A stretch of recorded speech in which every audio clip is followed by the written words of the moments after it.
உங்கள் தங்க நகையை அதிக விலைக்கு விற்கவும் மற்றும் அடகில் இருக்கும் தங்க நகையை மீட்டெடுத்து அதிக விலைக்கு விற்கவும் உடனே அணுகவும் பிரைம் கோல்டு ஹப் 9840551787. ஆஹா, no compromise. உங்க சைடுலயும் எங்க சைடுலயும். It's a GT promise. GT Holidays, South India's #1 travel brand. இல்லை, திருப்பரங்குன்ற விஷயம் நான் ஒரு முஸ்லீமாக இருந்து பார்க்குறேன்னா, தீபம் ஏற்றுவதை எந்த முஸ்லீமும் தடுக்கலை. ஏன்னா அவர்கள் மார்க்கம் அவர்களுக்கு, உங்கள் மார்க்கம் உங்களுக்கு. யாருடைய வணக்க வழிபாட்டுகளையும் தடுப்பது இஸ்லாமிய மரபல்ல. அதே மாதிரி தான் இஸ்லாமிய அமைப்புகளும் அது போல் யாரும் இதுலேயும் போராட்டம் ஆர்ப்பாட்டம் பண்ணி அவங்க தீபம் ஏற்றக்கூடாது, ஏற்றணும் அப்படின்றது இல்லை. ஆனால் இங்கே இன்னைக்கு நீதிமன்றங்களில் நீங்கள் வாதம் பிரதிவாதத்தின் அடிப்படையில் பார்க்கும்போது நீதி என்பது சமமாக இருக்கணும். ஒரு பக்கம் நீதி, இன்னொரு பக்கம் அநீதியை ஏற்படுத்தக்கூடாது. அப்போ நீதியரசர் ஜி.ஆர். சாமிநாதனுடைய அந்த தீர்ப்பினுடைய சாராம்சம் பார்த்தீங்கன்னு சொன்னால், கடந்த 100 வருஷமாக அந்த இடத்துல ஏற்றலை, இருந்தாலும் இந்த வாட்டி ஏற்றுங்கன்ற. அப்போ இதுவே தவறான ஒரு தீர்ப்பாக தான் என்னுடைய பார்வையில் தெரியுது. இந்த பிரச்சனைக்கு ஆரம்பமே பார்த்தீங்கன்னா திமுக தான். திமுக முழுக்க இந்த இடத்துல இஸ்லாமியர்களுக்கு ஆதரவாக தானே நிற்கிறாங்க. ஏங்க இஸ்லாமியர் தீபம் ஏற்றக்கூடாதுன்னு சொன்னா, நீங்க மறுபடியும் இஸ்லாமியருக்கு ஆதரவு, இஸ்லாமியருக்கு ஆதரவுன்றீங்க. எந்த முஸ்லீமாவது தீபம் ஏற்றக்கூடாதுன்னு சொன்னா, ஆனால் திமுக ஏற்றலைன்னு சொல்றதுக்கு ஒரு இன்ஸ்பெக்டர் தடுக்கிறாரு, போகக்கூடாது. உடனே எஸ்பி கிட்ட சொல்றாங்க, எஸ்பி சொல்றாரு போகக்கூடாதுன்றார். கலெக்டர் போறாங்க, கலெக்டரும் போகக்கூடாதுன்றார். அறநிலையத்துறை போகக்கூடாதுன்றார். அறநிலையத்துறை, கலெக்டர், எஸ்பி, இன்ஸ்பெக்டர் எல்லாமே மோடியோ இல்லை அமித்ஷாவோ இல்லை யோகி ஆதித்யநாத்துடைய கட்டுப்பாட்டில் இல்லை, சாட்சாத் திமுக தலைவருக்கு கட்டுப்பாட்டில் இருக்கும். முஸ்லீம் ஓட்டுக்காக திமுக அரசியல் பண்றாங்கன்னு சொல்ல வரீங்களா? இதுக்கு அப்பட்டமா அரசியல் பண்ணுதுங்க. பிஜேபி, RSS, ராம ரவிக்குமார் போன்ற நபர்கள் ஃபைல் பண்றாங்க. ஆடு கோழி அறுத்து எங்களுடைய புனிதத்தை கெடுக்கிறாங்கன்னு சொல்லி தமிழக அரசு சார்பாக என்ன பதில் தாக்கல் பண்ணணும்? நீங்கள் சொல்லுங்கள். இல்லைங்க, அது காலங்காலமாக வைக்கக்கூடிய அவங்களுடைய சாங்கியம். அது 700 ஆண்டுகளாக நடந்துட்டு இருக்கு அப்படின்றது தான் திமுக தரப்பில் வாதம் வைக்கலாம். ஆனால் திமுக தரப்பில் என்ன வைக்கிறாங்க தெரியுமா வாதம்? இல்லை, அங்கே ஆடு கோழி அறுத்தவங்க மீது 18 பேர் மீது நான் வழக்கு போட்டு அவங்களை கைது பண்ணியிருக்கோம். திமுக கொஞ்சம் கொந்தளிச்சு எதில் தெரியுமா? ஜி.ஆர். சாமிநாதன் அவருக்கே உண்டான பாணியில் ஒரு தீர்ப்பு சொன்ன பார்த்தீங்களா, என்னுடைய சிஎஸ்எஃப் போலீஸ் எடுத்து போய் பாதுகாப்பு பண்ணணும். இது திமுகவுக்கு ஒரு அல்லூட்டி. திருப்பரங்குன்ற மலையில் தீபம் ஏற்றக்கூடாது அப்படின்றது இல்லை. இதுதான் ஏற்றுனா அது மாநில சுயாட்சிக்கு எதிரான விஷயத்தில் கை வச்சதுனால தான் துடிச்சு போகிறாங்க, வேற ஒன்றுமே இல்லை. அது நீங்கள் முஸ்லீமுக்கு ஆதரவுன்னு ஏன் மடம் மாற்றுறாங்கன்றது தெரியல எல்லாரும். நான் தீபம் ஏற்றுவேன், தர்காவுக்கு பக்கத்திலே ஏற்றுவேன்னா ஏற்றிட்டு போன்றேன் நான். எனக்கு என்னன்றேன். அதனால மலையில தீபம் ஏற்றா சட்டம் ஒழுங்கு இஷ்யூவா மாறும். அதுதான் இன்னும் மயிலுக்கு ஆகுதுன்றேன். தீபம் ஏற்றுறது உங்களுக்கு பிரச்சனை இல்லை. எனக்கு மட்டும் இல்லை, தமிழக முஸ்லீம்களுக்கு யாருக்குமே பிரச்சனை இல்லைன்னு சொன்னேன். அதை நமக்கு பிரச்சனையே இல்லை. ஆனால் அங்கே இருக்கக்கூடிய தர்காவை நான் இடிப்பேன், அந்த தர்காவை அங்கே இருக்கக்கூடாது அப்படின்னு சொல்லி நான் விட மாட்டேன். ஆதனையர்களுக்கு அன்பு வணக்கம். இன்று நம்மோடு இந்திய தேசிய லீக் கட்சி நிறுவன தலைவர் திருமிகு தடா ரஹீம் இருந்துள்ளார். வணக்கம் ரஹீம் சார், நலமா இருக்கீங்களா? ரொம்ப நல்லா இருக்கேன். திருப்பரங்குன்றம் ஒரு மிகப்பெரிய இஷ்யூவாக மாறி இருக்கு. அங்கு தர்காவிலிருந்து ஒரு 15 மீட்டர் தர்காவிலிருந்து கொஞ்சம் அருகில் ஒரு தீபத்தூண் இருக்கு. இந்து தமிழர் கட்சியினுடைய நிறுவன தலைவர் ராம ரவிக்குமார் அவர்கள் பெட்டிஷன் ஒன்று போட்டிருக்காங்க. அதில் அவருக்கு சாதகமான தீர்ப்பு வந்திருக்கு. அந்த தீபத்தூணில் தீபம் ஏற்றணுங்கிற ஒரு உத்தரவு. அது மகா கார்த்திகை அன்னைக்கு தீபம் ஏற்ற முடியல. ஸோ அன்னைக்கே கண்டெம்ப்ட் போனாங்க. மறுநாள் ஏற்ற சொல்லி உத்தரவு வந்திருக்கு. அதையும் தமிழ்நாடு அரசாங்கம் ஏற்றுவதற்கு அனுமதி தரலை. கிட்டத்தட்ட 144 தடை உத்தரவெல்லாம் போட்டிருந்தாங்க. அதுவும் செல்லாதுன்னு சொன்ன பிறகும் தீபம் ஏற்றுவதற்கு அந்த இடத்துல தடை விதிச்சிருக்காங்க சுப்ரீம் கோர்ட். குறிப்பாக ஹைகோர்ட்டை பொறுத்த வரைக்கும் திமுகவுக்கு எதிராக தான் தீர்ப்பு வந்திருக்கு. அதை எதிர்த்து சுப்ரீம் கோர்ட் போயிருக்காங்க. திருப்பரங்குன்றம் இஷ்யூ நீங்கள் எப்படி பார்க்குறீங்க? இல்லை, திருப்பரங்குன்ற விஷயம் நீங்கள் நான் ஒரு முஸ்லீமாக இருந்து பார்க்குறேன்னா, தீபம் ஏற்றுவதை எந்த முஸ்லீமும் தடுக்கலை. நீங்கள் இந்த விஷயத்தை பொதுதளத்தில் பதிவு வைக்கிறேன் நான் தொடர்ந்து. ஏன்னா லக்கும் தீனுக்கும் வலியதின், அவர்கள் மார்க்கம் அவர்களுக்கு, உங்கள் மார்க்கம் உங்களுக்கு. யாருடைய வணக்க வழிபாட்டுகளையும் தடுப்பது இஸ்லாமிய மரபல்ல. அதே மாதிரி தான் இஸ்லாமிய அமைப்புகளும் அது போல் யாரும் இதுலேயும் போராட்டம் ஆர்ப்பாட்டம் பண்ணி அவங்க தீபம் ஏற்றக்கூடாது, ஏற்றணும் அப்படின்றது இல்லை. ஆனால் இங்கே இன்னைக்கு நீதிமன்றங்களில் நீங்கள் வாதம் பிரதிவாதத்தின் அடிப்படையில் பார்க்கும்போது, நேற்று நீதியரசர் ஜி.ஆர். சுவாமிநாதனுடைய வாதத்தில் கூட அவர் என்ன சொல்கிறாருன்னா, ஒரு தரப்பு அப்படின்றாரு. அப்புறம் இருவர் கொண்ட நீதியரசர் ஜெயச்சந்திரன் தலைமையிலான அமர்வு கூட ஒரு சகிப்புத்தன்மைங்கிறது 2 பேருக்கும் இருக்கணும். நல்லிணக்கம் என்பது 2 தரப்புலையும் இருக்கணும். ஒரு தரப்பை விட்டு கொடுத்துட்டு இன்னொரு தரப்புக்கு அது நல்லிணக்கம் என்றார் இல்லை என்றார். அப்போ ஒரு தரப்புன்னு யாரை குறிப்பிடுறாங்கன்றது தெரியல. ஏன்னா இதுல முஸ்லீம்கள் பார்ட் ஆஃப் வியூவா இல்லை யாருமே. நீ வழக்கு போட்டதோ இல்லதான் இந்த அதை எதிர்த்து தர்கா வந்து மேல்முறையீடு பண்ணலங்கிறீங்க, போகலங்கிறீங்க. யாருமே போகலையே. ம். அது நீதிமன்றம் அரசு அப்படின்றது தான் பார்க்குறேன். ஏன் ஓகே. சொன்னால் அந்த கடந்த வருஷம் வந்து எங்கே தீபம் ஏற்றுனாங்களோ அங்கே தான் இந்த முறையும் ஏற்றிருக்காங்க. ஏத்திருக்காங்க. அதுக்கு முந்தைய வருஷம் எங்கே ஏற்றுனாங்களோ அதுதான் இந்த வருஷம் ஆமா. ஏற்றிருக்காங்க. கடந்த 100 ஆண்டுகளாக எங்கே ஏற்றிட்டு இருக்காங்களோ அங்கே தான் ஏற்றிட்டு இருக்காங்க. ஆனால் இப்போ ஆர்எஸ்எஸ், பாஜக, இந்து மக்கள் கட்சி உட்பட எல்லாருமே வந்து இல்லை இல்லை இங்கே தான் தீபம் ஏற்றணும் அப்படின்னு சொல்கிறாங்க. அதுதான் அவங்களுடைய இது. ஓகே. அப்போ நீதி அரசரும் வந்து பார்த்தீங்கன்னு சொன்னால் அங்கே தீபம் ஏற்றுங்க, தீபத்தூண்லேயே தீபம் ஏற்றுங்க அப்படின்றாங்க.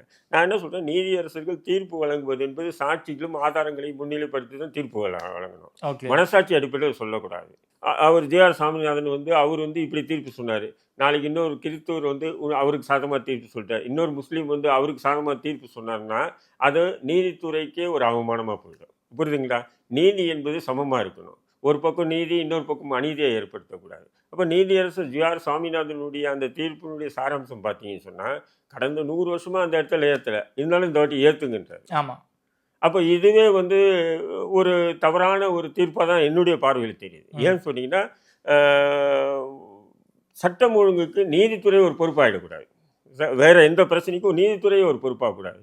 மற்ற துறைகளில் ஏற்படக்கூடிய சட்டம் ஒழுங்கு பிரச்சனைகள்லாம் நீதித்துறை தான் தீர்வு காணும். ஆமா. அப்போ தீர்வு காணக்கூடிய ஒரு இடத்துல உட்காந்துட்டு அதுக்கே ஒரு பிரச்சனையை உருவாக்குவது என்பது ஏற்புடையது அல்ல. புரியுதுங்களா? ஏன்னா எப்பவுமே வந்து நீதியரசர்கள் வந்து தீர்ப்பு சொல்வதற்கு முன்னாடி அரசு தரப்பு வழக்கறிஞருடைய வாதம் பிரதிவாதத்தை வச்சு தான் தீர்ப்பே சொல்லுவாங்க.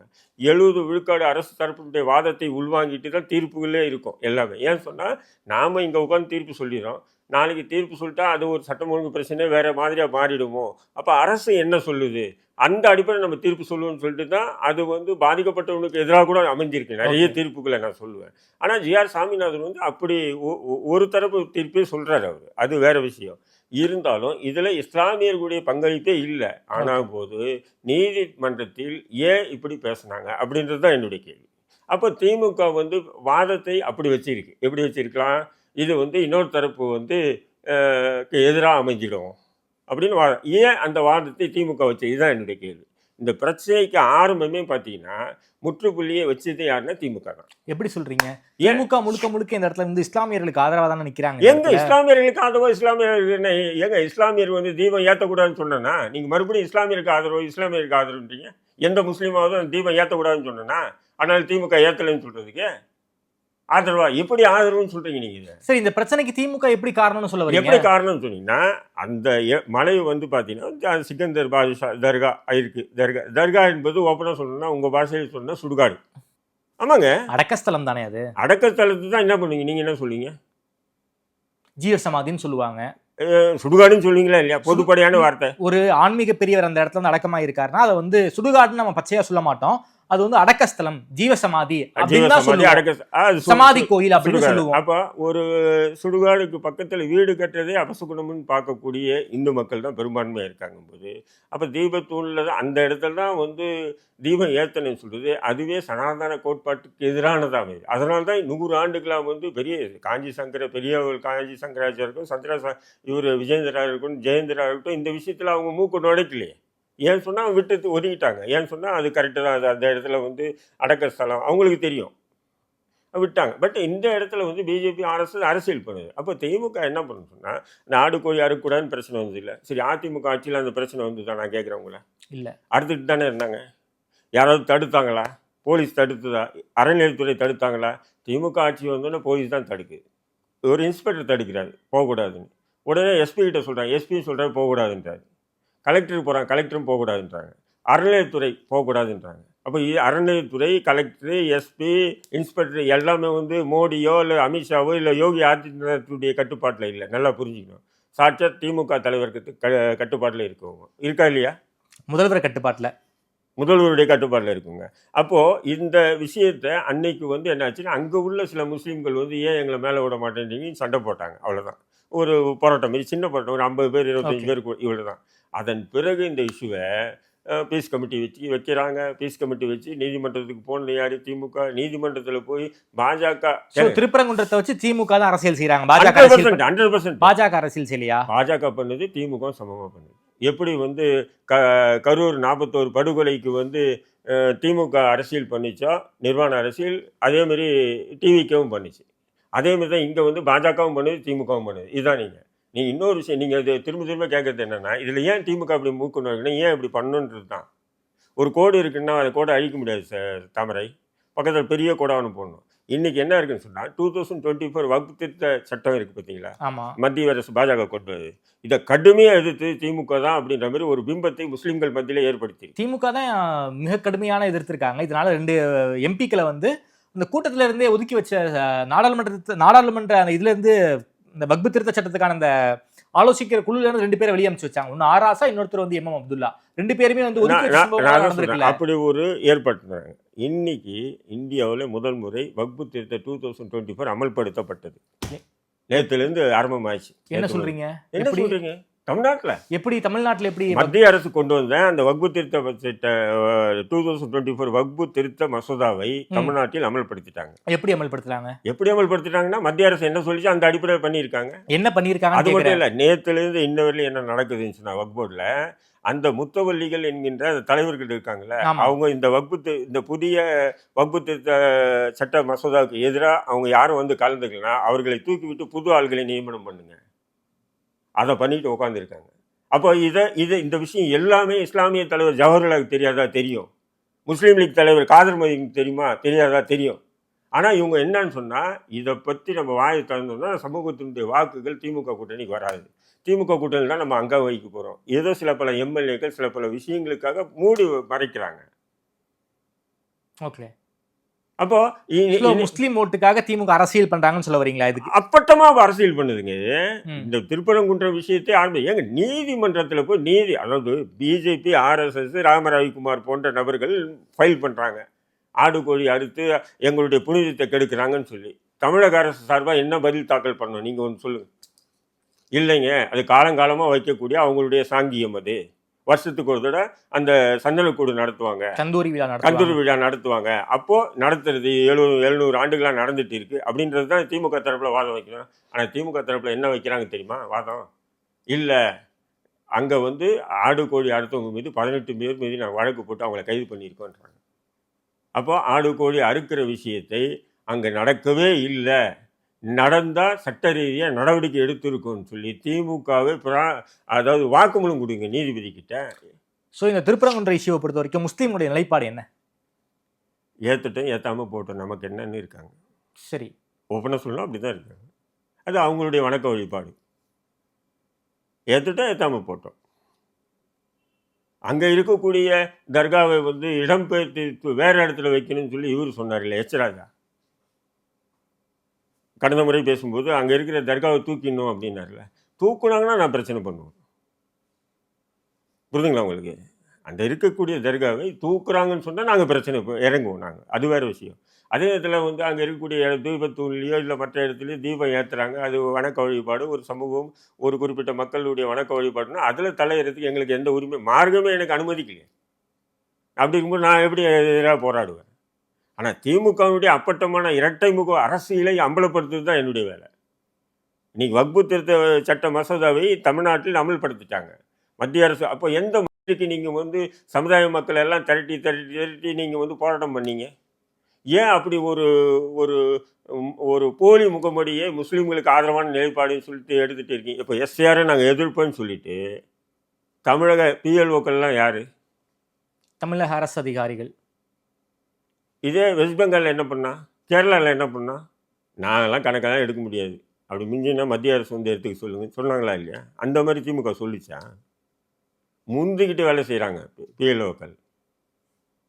அது மட்டும் இல்லை, திமுகவுடைய வட்ட செயலாளர்கள்லாம் முந்திக்கிட்டு வேலை செய்கிறாங்க. வீடு வீடாக போய் ஃபார்ம் கொடுக்குறது, அதை ஃபில் பண்ணுறது, அதை போய் கொடுக்குறது பண்ணுறாங்களா இல்லையா? அப்போ எஸ்ஆர் விஷயத்தில் மத்திய பாஜகவுக்கு நாங்கள் கடுமையாக எதிர்ப்போம்னு சொல்லிக்குவாங்க. ஆனால் இங்கே உள்ள வேலை இன்ஸ்டிடியூஷனா எதிர்க்கிறாங்க. ஆனா வந்து களத்துல அவங்களுக்கு என்ன செய்யணுங்கிறது வேலை அவங்களுக்கு தெரிஞ்சிருக்கு. எதிர்க்கிறாங்க, இன்ஸ்டிடியூஷனா எதிர்க்கிறாங்க, அதுக்கான வேலைகளையும் அவங்க பார்த்துக்கிட்டு தான் இருக்காங்க. யார் ஓட்டு விட்டு போயிடக்கூடாதுங்கிற கவனம் வந்து திமுகவுக்கு இருக்குல்ல. அதுக்காக தான் திமுக வந்து இப்படி வேலை பார்க்குறாங்க எஸ்ஆரை பொறுத்த வரைக்கும். நான் என்ன சொல்கிறேன், ஒரு விஷயத்தை மத்திய அரசு ஒரு சட்டம் கொண்டு வந்தோன்னா அதை எதிர்க்கிறீங்கன்னு சொன்னால் அதை அமல்படுத்துறதுக்கு கூட நீங்கள் வந்து என்ன பண்ணணும்னா அவ்வளோ அவசரம் காட்டக்கூடாதுன்றேன். இப்போ இந்த வக்பு திருத்த சட்ட மசோதா இருக்கேன் இந்தியாவில் வேற எங்கேயுமே அமல்படுத்தலை. அமல்படுத்துங்கன்னு மத்திய அரசு சட்டமேற்றி விட்டாங்க, அமல்படுத்துங்கன்னு சொல்லி யாரும் வற்புறுத்தலை. ஆனால் தமிழக அரசு ஏற்கனவே அந்த மத்திய அரசு கொண்டு வந்த வகுப்பு திருத்த மசோதா கொண்டு வரதுக்கு முன்னாடியே தமிழக அரசு கொண்டு வந்துச்சு. ஆமா, அதை நம்ம பேசியிருக்கேன் ஏற்கனவே. இருந்தாலும் இப்போ அந்த வகுப்பு திருத்த மசோதாவை இங்கே அமல்படுத்துறதுக்கு உண்டான வேலைகளை ஆரம்பிச்சிட்டாங்க. இப்போ ஆரம்பிச்சிட்டாங்கன்னா அதை பற்றி இப்போ பேசு பொருளாக பொது தளத்தில் வரப்போகுதுன்னு தான் இந்த திருப்பரங்குன்ற விஷயத்தில் தேவையில்லாமல் ஏங்க கண்டெம்ட் ஆஃப் கோர்ட் எத்தனை வழக்குங்க நீதிமன்றம் வந்து கண்டெம்ட் ஆஃப் கோர்ட் போட்டிருக்கு. ஏங்க போலீஸ் அடுத்த அப்பீல்னு ஏன் துடிச்சிட்டு ஓடுறீங்க? கண்டெம்ட் ஆஃப் கோர்ட் போட்டால் பார்த்துக்கலான்னு விட்டு போக வேண்டியதானே நான் கேட்குறேன். நீங்கள் அவ்வளவு பதற்றமான இஷ்யூவா மாறிடுச்சு. இல்லை இவங்க திமுகவுக்கு நல்லா தெரியும். மேல்முறையீட்டில் ஏங்க வாதம் பிரதிவாதம் வச்சு தாங்க நீதிபதிகளே தீர்ப்பு சொல்லுவாங்க. அப்போ இவங்களுடைய வாதம் எப்படி பலகீனமாக இருந்திருக்குன்றது நீங்கள் இதிலே புரிஞ்சுக்கலாங்க. ஹைகோர்ட்டில் நீதிபதிகள் ஒன்றும் அவ்வளோ முட்டாள்கள் இல்லை. அரசு தரப்புடைய எதிர்ப்பை வச்சு தான் அவங்க தீர்ப்பே சொல்லுவாங்க. அரசு தரப்பு வந்து சாதாரணமான எதிர்ப்பு, சம்பிரதாய முறையிலான எதிர்ப்பு, கடுமையான எதிர்ப்பு, 3 எதிர்ப்பு இருக்குது. இப்போ திமுக கொஞ்சம் கொந்தளிச்சு எதில் தெரியுமா? அது ஜிஆர் சாமிநாதன் அவருக்கே உண்டான பாணியில் ஒரு தீர்ப்பு சொன்ன பார்த்தீங்களா?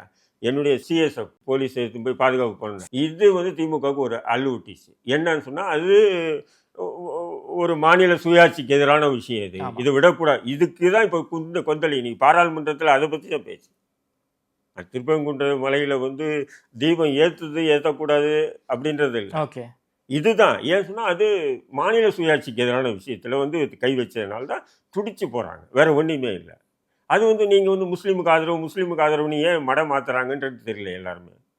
ஓகே, மாநில அரசினுடைய அதிகாரத்தில் வந்து சிஐஎஸ்எஃப் தலையிடுறாங்க. இது திமுக அரசுக்கு பிடிக்கலன்னு சொல்ல வரீங்க? அதுதான் ஓப்பன். இப்போ ஜிஆர் சாமிநாதனுக்கு எதிராக திமுக இந்த அளவுக்கு பொங்குறத காரணமே அதுதான். அவசரமாக இந்த கண்டெம்ட் ஆஃப் கோர்ட்டுக்கு வந்து உடனே மேல்முறையீடு சுப்ரீம் கோர்ட்டு கூட போயிட்டாங்கல்ல. இன்னைக்கு பாராளுமன்றத்தில் கூட வந்து இதை பற்றி திருச்சி சிவா வந்து இதை பற்றி பெரிய அளவு விவாதம் பண்ணியிருக்காரு இல்லையா? அப்போ என்ன காரணம்? இதுதான். இது மாநில சுயாட்சிக்கு எதிரானது. ஓகே, இன்னைக்கு வந்து சாதாரணம் வந்து நீங்கள் போங்க அப்படின்னு சொல்லிட்டாங்க. நாளைக்கு வந்து மத்திய ரிசர்வ் போலீஸ் 5 நீதிபதிகள் ஒரு அமைச்சரை கூட கைது பண்ணிட்டு வாங்கன்னு சொல்லுவாங்க. புரியுதுங்களா? யாரோட சொல்லலாம், முதல்வரை கூட கைது பண்ணி கொண்டு வாங்கன்னு சொல்லலாம். அப்போ இது மாநில சுயாட்சிக்கு எதிரான செயல். இதுக்கு தான் கொந்தளிக்குதே தவிர திமுக அந்த தீபம் விஷயத்துக்கு இல்லை. இது தெரியாமல் சில பேர் என்ன பண்ணுறாங்க. இப்போ நீங்கள் கூட கேட்குறீங்க முஸ்லீமுக்கு ஆதரவு என்ன இருக்குன்றது. முஸ்லீமுக்கு ஆதரவாக திமுக செயல்பட்டுன்னா ஆடு கோழி அறுக்கிற விஷயத்திலே தலையிட்டு இருக்கக்கூடாது இல்லையா? அந்த தடுத்த போலீஸ் அங்கேருந்து இடமாற்றம் செய்யணுமா இல்லையா? திருப்பரங்குன்ற விஷயத்தை பொறுத்த வரைக்கும் திமுக ரெட்ட வேஷம் போடுதுங்கிறீங்க. 100%. முஸ்லீம்கள் தரப்பு நீங்கள் என்ன எதிர்பார்க்குறீங்க? நான் அதான் சொல்லிட்டேன்னு தாமரை. நான் இதுக்கு இந்த தீபம் ஏற்றுறதோ ஏற்றக்கூடாதுன்றதோ சொல்கிறதுக்கு எனக்கு என்ன இருக்குது? தீபம் ஏற்றினா உங்களுக்கு பிரச்சனை இல்லையா? எனக்கு என்ன பிரச்சனைன்ற நான் இது பொதுப்படியான பொது தளத்தில் பேசக்கூடிய பேச்சுக்கள் தான் சொன்னேன். 100 வருஷமாக ஏற்றலை, ஏன் அங்கே ஏற்றணுன்னு அடம் பிடிக்கிறாங்கன்னு கேட்குறேன். நான் அது சுடுகாடு ஆச்சு. சுடுகாட்டில் போய் யாருன்னா தீபம் ஏற்றுவாங்களான்றது நான் பேசுகிறேன். அதே நேரத்தில் ஏற்றுறதுக்கு அனுமதி கொடுக்குது தமிழக அரசு கொடுக்குது, நீதித்துறை கொடுக்குது. எனக்கு என்ன வந்து நான் போய் கொடி தூக்கிட்டு போய் நான் கொடுக்காதுன்னு சொல்கிறதுக்கு. ஆனால் அது பக்கத்தில் இருக்கிற தர்காவை நான் இடிப்பேன், எச்ராஜா சொன்ன மாதிரி அங்கே இடம் மாற்றணும்னு சொன்னால் நான் பிரச்சனைக்கு வருவேன். அது வேறு விஷயம். தீபம் ஏற்றுதெல்லாம் உங்களுக்கு எந்த பிரச்சனையும் இல்லைன்னு எனக்கு மட்டும் இல்லை, ஒட்டுமொத்த தமிழக இஸ்லாமியர்கள் இந்திய இஸ்லாமியர்களுக்கு அது பிரச்சனை இல்லைன்னு நான். அதனால தான் நான் தர்கா வழிபாடை ஏற்றுக்கல, அதனால நீங்கள் வந்து அதுக்கு எதிராக இருக்கீங்களா? இல்லை, தர்கா வழிபாடுன்றது இல்லை, ஷிர்க்குங்கிறீங்களா? அதாவது அது ஷிர்கா இருக்கட்டும், தர்கா வழிபாடாக இருக்கட்டும், அது வேற விஷயமா இருக்கட்டும். தவறை அதை இடிக்கிறேன்னு சொன்னால் நான் விட மாட்டேன்னு சொல்கிறேன்ல. சரி. ஆனால் அது பக்கத்தில் போய் நான் வந்து தீபம் ஏற்றுன்னு சொன்னால் நான் ஏன் ஏற்றக்கூடாதுன்னு சொல்கிறது நான் யாருன்றேன் நான். புரிதுங்களா உங்களுக்கு? நீதித்துறையும் அரசும் ஒரு முடிவு பண்ணிவிட்டு அந்த குறிப்பிட்ட மக்கள் அந்த இடத்துல தான் தீபம் ஏற்றினா தான் எங்களுக்கு வந்து மன சாந்தி அடிக்கணும்னா ஏற்றிட்டு போங்கன்னு சொல்லுவேன் நான். ஏன் இதே காஞ்சி சங்கர மடத்தில் வந்து ஒரே சுவர், இந்த பக்கம் சங்கர மடம் அந்த பக்கம் பள்ளிவாசல் இல்லையா? கேட்குறேன். சங்கர மடத்தில் நீங்கள் போய் பாருங்கள், ஒரே சுவர் தாங்க. இந்த பக்கம் பள்ளிவாசல், இந்த பக்கம் சங்கர மடம். ஆமாம் இல்லையா? இது போல் இந்தியாவில் நான் பல இடங்களை மேற்கோள் காட்ட தெரியும். பள்ளிவாசலும் கோயிலும் பக்கத்தில் இருக்கிற இடங்கள்லாம் நான் மேற்கோள் காட்ட தெரியும். அதை நமக்கு பிரச்சனையே இல்லை. ஆனால் அங்கே இருக்கக்கூடிய தர்காவை நான் இடிப்பேன், அந்த தர்காவை அங்கே இருக்கக்கூடாது அப்படின்னு சொல்லி நான் விட மாட்டேன். தீபம் ஏற்றுவதும் உங்களுக்கு பிரச்சனை இல்லை? இல்லை, எனக்கு மட்டும் இல்லை, தமிழக முஸ்லீம்களுக்கு யாருக்குமே பிரச்சனை இல்லைன்னு பண்ணாங்க. ஆனாலும் இது பல்வேறு இஸ்லாமியர்கள் இது எதிர்க்கிறாங்களே. யார் எதிர்க்கா? யார் ஒரு ஆள் சொல்லுங்க. முகநூலில் வந்து இதை பற்றி முகநூலில் திமுக அடிமைகள் இதை வந்து அப்படியே முஸ்லீம்களுக்கு ஆதரவாக திமுக நடந்துச்சுன்னு சொல்லி சில பேர் அண்ணா அறிவாலய அடிமைகள் கம்பு சுற்றிட்டு இருக்கானுங்க. அதுக்கு நம்ம என்ன பண்ண முடியும்? மலையில் தீபம் ஏற்றா இது சட்ட ஒழுங்கு இஷ்யூவாக மாறும். அதுதான் நான் சட்டம் ஒழுங்கே வராது பிரச்சனை தாமரை. திரும்ப திரும்ப சொல்லி சட்டம் ஒழுங்குன்னு இப்படி சட்டம் ஒரு தரப்பு சொல்றா, நீதிபதிகள் அப்படி சொல்றாங்க. நல்லிணக்கம் என்பது ஒருத்தர் விட்டு கொடுத்துட்டு இன்னொருத்தர் சந்தோஷமா இருக்குதான் நல்லிணக்கமான்றாரு. ஏன்டா எங்களை வம்புக்கு இழுக்கிறீங்க நீதிமன்றத்தில்? உங்களுடைய அற்ப அரசியலுக்கு நாங்கள் பலிக்கிட ஆகணுமா முஸ்லீம்கள்? நான் தான் சொல்கிறேனே, தர்காவை இடிப்பேன்னு சொன்னால் நான் அது வேறு விஷயம். நான் வருவோம். ஓகே, நான் தெய்வம் ஏற்றுவேன், தர்காவுக்கு பக்கத்திலே ஏற்றுவேன்னா ஏற்றிட்டு போன்றேன். நான் எனக்கு என்னன்றேன். அதனால் இப்போ என் வீட்டுக்கு பக்கத்தில் குடி வராரு ஒரு இந்து முன்னணிக்காரர்னா ஏன் வரக்கூடாதுன்னு சொல்ல முடியாது இல்லையா என்னால். ஆனால் என்னை காலி பண்ணிட்டு என் வீட்டுக்குள்ளே வரானது தான் எனக்கு அவனுக்கு சண்டை வரும். சுப்ரீம் கோர்ட்டுக்கு போயிருக்காங்க திமுக அரசு, எப்படி பார்க்குறீங்க? அதுதான் ஏன் இவ்வளோ அவசரம் மேல்முறை அவசரப்பட்டு ஓடுறீங்க நீங்கள்? ஹைகோர்ட்டுடைய நீதிபதியுடைய தீர்ப்பு எப்படி இருக்குன்னா சுப்ரீம் கோர்ட்டு நீதிபதி தீர்ப்பு எப்படி இருக்கும்? திமுகவுக்கு தெரியாது. அது அவங்க வந்து அப்பீல பார்ப்பாங்க, விசாரிப்பாங்க, அதுக்கப்புறம் தீர்ப்பு கொடுத்துருவாங்க. மோஸ்ட்லி என்ன ஹைகோர்ட் தான் வந்து கான்ஸ்டியூஷன் கோர்ட்டு என்ன சொல்கிறாங்களோ அதை வந்து அந்த தீர்ப்பு மட்டும் சீராய்வு மட்டும் தான் சுப்ரீம் கோர்ட் பண்ணுவாங்க. என்ன நடக்கும் நமக்கும் தெரியாது. அதை தான் சொல்கிறேங்க. இந்த விஷயவை பாஜக பாராளுமன்றத்தில் எழுப்புனா நம்ம சந்தோஷப்படலாம். திமுக ஏன் எழுப்புதுன்னா நீதியரசு சொன்னார்ல ஜிஆர் சாமிநாதன், அந்த அவங்களுக்கு கொடுத்த பாதுகாப்பு சட்டம் ஒழுங்கு அது சட்ட விரோதமானது. அதுக்கு எதிராக தான் இவங்க அதை பிடிச்சிக்கிட்டு விஷயத்தை அப்படி திருப்புறாங்க. திமுக இப்போ இதில் லாபம் யாருக்குன்னு சொன்னால் திமுகவுக்கும் திமுகவுக்கு என்ன லாபம்? இப்போ நீங்கள் தான் சொன்னீங்களே, ஃபேஸ்புக்கிலலாம் பாருங்கள் முஸ்லீம்கள் ஆதரவாக போகிறாங்க, முஸ்லீம்களுக்கு ஆதரவாக திமுக செயல்படுறோம். நிறைய பேர் கம்பு சுற்றுறாங்க. நீங்கள் பார்த்த மாதிரி நானும் பார்த்தேன். நான் 4-5 பதிவு போட்டிருப்பேன், பார்த்துருக்கீங்களா? எல்லாம் திட்டானுங்க பாருங்க கீழே வந்து. நான் ஏதோ பிஜேபி ஆளாம். ஏண்டா நான் யதார்த்தத்தை பேசுகிறேன்டா. ஆரம்பம் அந்த மக்கள் போயிட்டு கும்பல் கூட போக மாட்டாங்க, 10-100 பேர் கூட போக மாட்டாங்க அந்த மலைக்கு, அந்த தர்காவுக்கு. அதை தடுத்தது போலீஸ் யாருடைய கட்டுப்பாடு? இதுதான் என்னுடைய இது. பாஜகவுக்கு இதில் என்ன லாபம் இருக்குது? பாஜக உங்களுடைய சனாதன அரசியல் லாபம், வேற என்ன லாபம்? லாபம் என்ன இருக்குன்னா இல்லை, லாபம் இல்லாமலே இவ்வளோ பேர் இறங்கி போராடுவாங்க. சரி, அவங்களுக்கு ஏதோ ஒரு ஆதாயம் இருக்குது. திமுக இஸ்லாமியர்கள் பக்கம் தானே நிற்கிறாங்க. அதை தான் சொல்கிறேன், பக்கம்தான் நிற்கிறாங்க.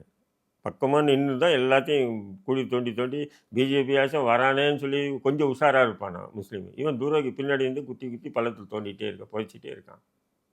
சொல்லுங்க. அதாவது சமீப காலமாக இந்த பாஜக ஆட்சிக்கு வந்த பிறகு முழுக்க இஸ்லாமிய விரோத சட்டங்களை எல்லாம் திமுக வந்து மிக கடுமையாக இருக்கிறாங்களே. ஆனால் திமுக நீங்கள் துரோகிங்கிறீங்களே. என்ன சட்டங்களை? வக்பு திருத்த சட்டத்துக்கு மிக கடுமையாக எடுத்திருக்காங்க, அமல்படுத்திட்டாங்க. அடுத்தது சொல்லுங்க. முத்தலாக்கு எதிராக வந்து திமுக வந்து பேசியிருக்காங்க. சிஏஏக்கு எதிராக வந்து திமுக வந்து மிகப்பெரிய போராட்டம் ஆர்ப்பாட்டம் எல்லாம் பண்ணியிருக்காங்க. இதெல்லாம் இஸ்லாமியருடைய இஸ்லாமியர் நலனுக்கு ஆதரவாக தானே திமுக எதிர்கட்சியாக இருந்தாங்க. ஆளுங்கட்சியாக மாறினதுக்கப்புறம் என்ன நடந்தது அதை சொல்லுங்க. நீங்கள் எதிர்கட்சியாக இருக்கும்போது எல்லா விஷயத்தையும் ஆதரிப்பாங்க. அது என்னுடைய அரசியல் ஆசன் பழனி பாபா அடிக்கடி கூறக்கூடிய வார்த்தை. எதிர்கட்சியாக இருக்கிறவர்களையும் திமுக வந்து மக்களுக்கு உண்டான அரசியல் பண்ணும், ஆளுங்கட்சியாக எப்போ மாறுதோ மக்களுக்கு எதிராக அரசியல் பண்ணும். அது சொல்லுங்கள். ஆளுங்கட்சியாக இருக்கும்போது திமுக முஸ்லீம்களுக்கு என்ன பண்ணுது? வக்பு திருத்த சட்ட மசோதா கடுமையாக எதிர்த்தாங்க, இங்கே அமல்படுத்துகிறாங்க. வேறு என்ன ஏதாவது சொல்லுங்கள். நீங்கள் முஸ்லீம் சிறைவாசிகளை விடுதலை பண்ணணும்னு சொல்லிட்டு கொடுத்த பைலு பரோல் எல்லாம் காலி பண்ணிட்டு தூக்கி உள்ளே போட்டாங்க. ஏன் சொன்னால் இப்போ அதிமுக வந்து பாஜகவோட கூட்டணி ஆயிடுச்சு. முன்னாடி அதிமுக பாஜகவோட கூட்டணி இல்லாமல் இருந்தது. அப்போ எங்கடா அதிமுக முஸ்லீம் சிறைவாசி விடுதலை பற்றி எல்லாம் பேசுகிறாங்க. ஒரு கால் முஸ்லீம்கள்லாம் அதிமுக ஓட்டு போட்டுருவாங்களேன்னு பயந்துக்கிட்டு கொஞ்சம் பேர் பரவல் இடைக்கால ஜாமீன் கொடுத்தாங்க. இன்றைக்கி அதிமுக பாஜகவோட கூட்டணி போனால் இப்போ யார் இருக்கா? இவனுக்கு வேறு கதியே இல்லையே. நமக்கு தானே ஓட்டு போட போகிறான்னு பிடிச்சி உள்ளே போடுறான், எல்லாரையும் உள்ளே போட்டான். அடுத்து சொல்லுங்கள். நான் என்ன சொல்கிறது தாமரை? நான் யதார்த்தத்தை பேசுகிறேன். நான் கள அரசியலை பேசுகிறேன். என் மக்களுடைய வேதனை அழுகுறலை நான் பேசிகிட்டு இருக்கேன். நான் திமுகவிட்ட சீட்டோ நோட்டோ கேட்டு எனக்கு கொடுக்க மாட்டேன்ற அந்த விரக்தியில் நான் பேசலை. திமுகவினுடைய துரோகங்களை அம்பலப்படுத்துகிறேன். அவ்வளோதான் என்னுடைய. நன்றி ரஹீம். குறிப்பாக இந்த திருப்பரங்குன்ற இஷ்யூவை பொறுத்த வரைக்கும் திமுக தான் இல்லை, இரட்டை நிலைப்பாடு இருக்குது. திமுக தான் வந்து முஸ்லீம்களுக்கு நல்லது செய்வது போல வந்து ஏமாற்றக்கூடிய அரசியலை வந்து பண்ணுறாங்க. பார்வை ரொம்ப விரிவாக வச்சிருக்கீங்க. நேரில் இருந்து எனக்கு பேசிய நன்றி ரஹீம் பாய்.